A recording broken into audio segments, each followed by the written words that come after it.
भाई body language से थोड़े से परेशान लग रहे हैं अभी भी बाबर, ऑल्दो उनकी जो वर्ड्स हैं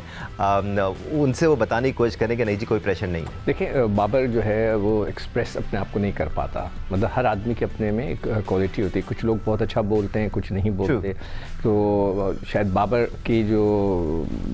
एक्सप्रेशन है, स्टाइल ऑफ एक्सप्रेशन वो इतना अच्छा नहीं है अभी तक, वो सीख सकता है, उसमें कोई ऐसी परेशानी। Is one of the world best player. मगर जो मेरे हिसाब से जो सबसे इंटरेस्टिंग चीज़ होगी वो ये देखना होगा कि Shahid Afridi is a good choice in a वे।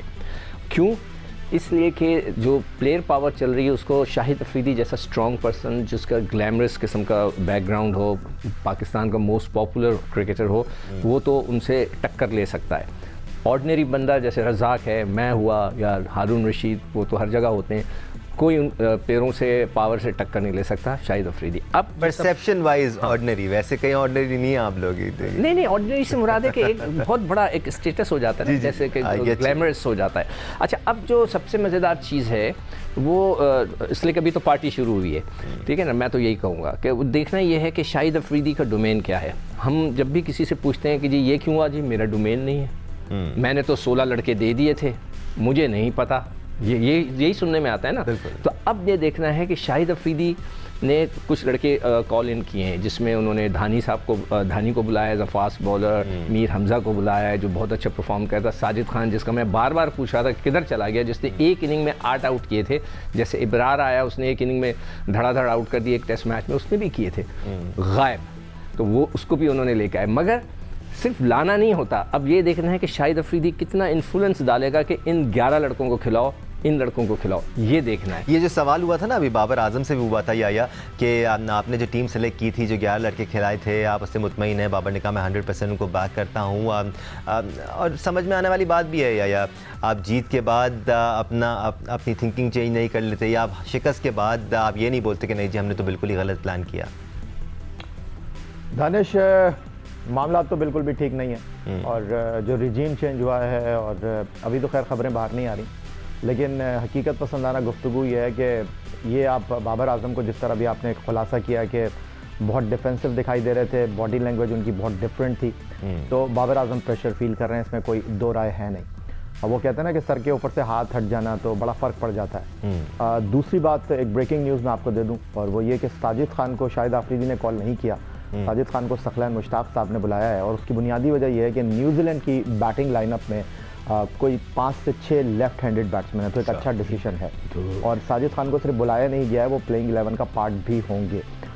दूसरी तरफ जहाँ तक सिकंदर व शाहिद खान अफरीदी साहब की बात कर रहे हैं, तो बिल्कुल कोई शक नहीं है इसमें कि पार्टी तो भी शुरू हुई, और नजम अजीज सेठी साहब ऐसा लगता है कि 9 साल पहले वाला उन्होंने सफ़र शुरू किया है, और वो कहते हैं ना पॉपुलर डिसीजन, तो ये शाहिद अफरीदी वाला जो डिसीजन है वो एक पॉपुलर डिसीजन ही मैं कहूँगा, क्योंकि शाहिद अफरीदी को ठीक है उन्होंने वक्ती तौर पर सिलेक्शन कमेटी का सरबराह बनाया है, और कोई शक नहीं है इसमें बहुत बड़े खिलाड़ी हैं, 398 एक रोज़ा मैच, 99 T20, 27 एक रोज़ा मैच, तनकीद नहीं कर रहा लेकिन हकीकत पसंदाना बात कर रहा हूँ। शाहिद अफरीदी वज़न नहीं उठा सकते तनकीद का,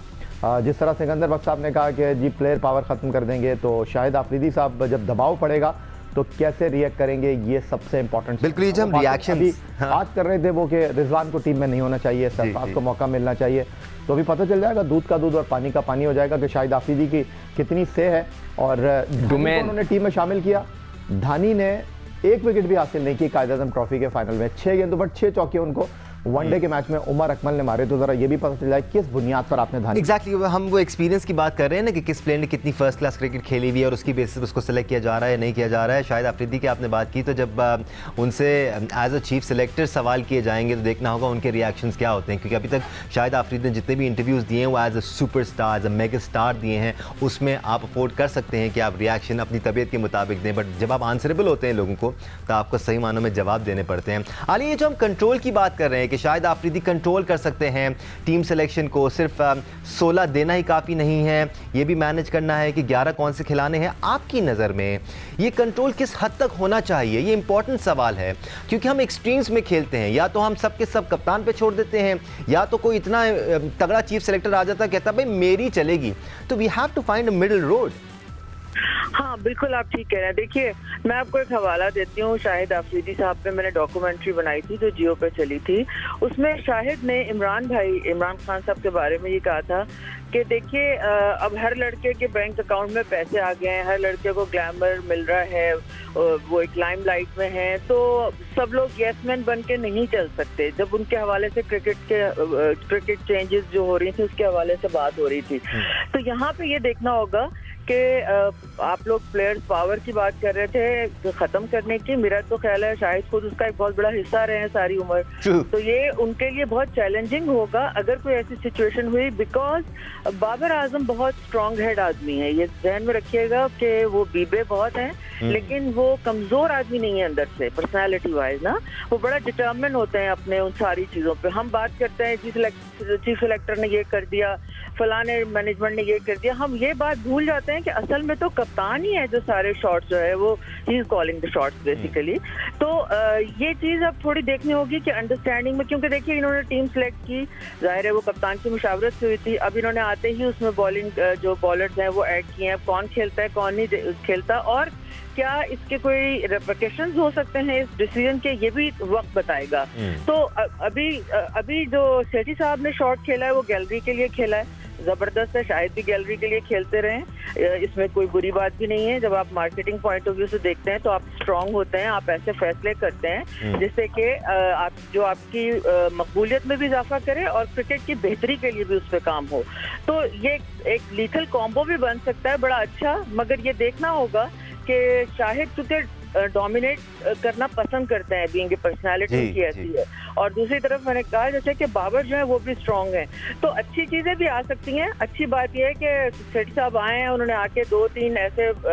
जैसे कोयटा में क्रिकेट होगी, पेशावर में होगी या नहीं होगी ये तो वक्त बताएगा, लेकिन कम से कम वक्ती तौर पे लोगों को, चूंकि हमारी चीजें हमारी कौम जो है वो बहुत ज्यादा